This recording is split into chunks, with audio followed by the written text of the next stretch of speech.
Quand on te parle d'impro, tu vas d'office penser à Arnaud de Samer, à Jamel Debbouze, qui ont par exemple tous les deux commencé leur carrière par l'improvisation. Tu vas penser aux matchs d'impro, aux spectacles d'impro, tu vas penser aux vidéos que tu peux voir sur YouTube ou encore maintenant même sur Netflix. En gros, tu penses à l'improvisation théâtrale. C'est l'impro avec un grand I, c'est l'improvisation, le type d'impro en tout cas le plus connu dans le monde. C'est l'improvisation des gens qui montent sur scène dans un but artistique. Mais depuis plusieurs décennies maintenant aux États-Unis et depuis quelques décennies en Europe, on voit apparaître, je ne sais pas comment l'appeler, un phénomène, en tout cas, on parle d'improvisation appliquée.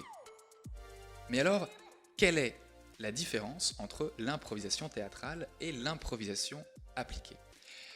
Eh bien, l'improvisation appliquée, c'est utiliser des outils et des jeux, des exercices de l'improvisation théâtrale, mais de les appliquer dans d'autres domaines de la vie. C'est-à-dire que l'objectif n'est plus du tout artistique, mais plus, on va dire, pédagogique. Avec Improvise, il y a 3 domaines principaux dans lesquels on utilise l'improvisation appliquée, à savoir le monde de l'entreprise avec les team building, le monde scolaire avec notamment les jeunes en décrochage scolaire, et puis même le milieu médical avec des ateliers dans le but de combattre son anxiété.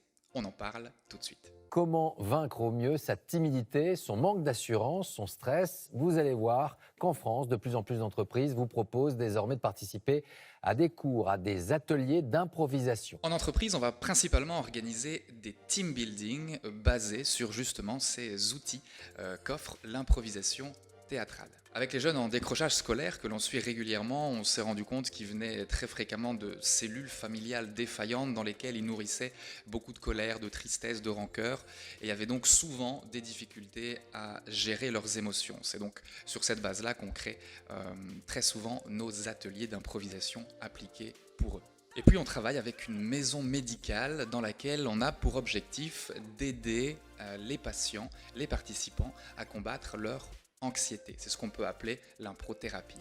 Et là, vous avez sûrement une question qui vous brûle les lèvres. Comment se fait-il que l'improvisation appliquée puisse être justement appliquée dans tant de domaines différents? Et en quoi est-ce que cet outil est pertinent? Pour le comprendre, revenons un petit peu en arrière et reparlons d'improvisation théâtrale. L'improvisation théâtrale, selon une définition que j'ai entendue pour la première fois grâce à la FBIA, la Fédération belge d'improvisation amateur, c'est ceci, l'art subtil de faire croire que tout était prévu. C'est donc l'objectif qu'on se donne en travaillant en atelier pour faire de l'improvisation théâtrale, c'est-à-dire monter sur scène. L'objectif est de donner au public l'illusion que ce qu'ils sont en train de voir sur scène, en fait c'est du théâtre. Ça a été écrit, ça a été répété, alors que tout est en train d'être improvisé devant leurs yeux. Vous vous doutez bien que le challenge est de mise, c'est vraiment pas évident, et pour y parvenir, on a besoin de développer plein de compétences. Et ce sont justement toutes ces compétences qui vont permettre à l'improvisateur de donner l'illusion que tout ce qu'il crée de manière spontanée a été prévu, qui vont pouvoir être utilisées et surtout valorisées dans la vie de tous les jours et donc dans plein de domaines différents. Et je vais rentrer dans les détails un peu plus et vous donner 2 exemples concrets de compétences qui se rencontrent, de compétences d'improvisation théâtrale qui rencontrent des compétences dans la vie de tous les jours. L'impro, c'est un art spontané. C'est pas comme au cinéma où quand on rate une scène, on peut simplement dire « Bon les gars, coupez, on la refait ». On est devant 200 personnes et donc on n'a pas le choix.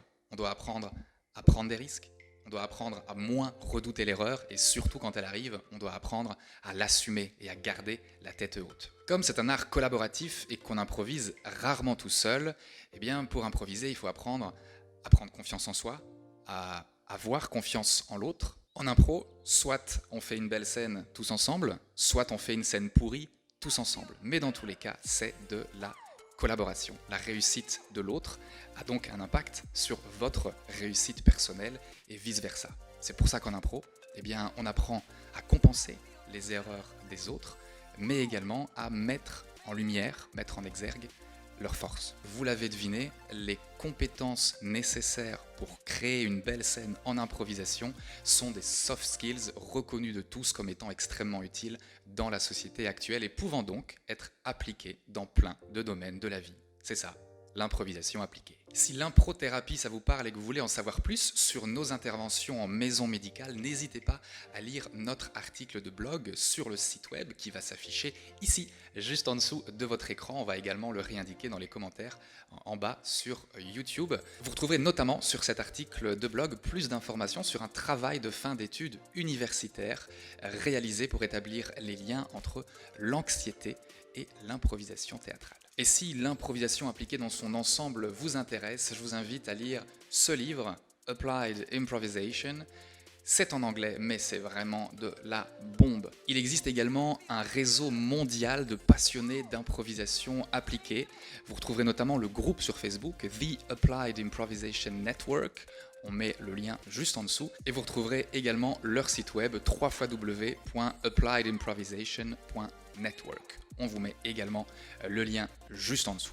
Et pour terminer, si vous avez la chance, comme nous, d'habiter en Wallonie, en Belgique, et que vous voulez mettre un peu de joie, de ludique et donc d'improvisation appliquée dans votre univers, que ce soit scolaire, médical ou en entreprise, n'hésitez surtout pas à contacter Improvise. On vous met les liens juste en dessous.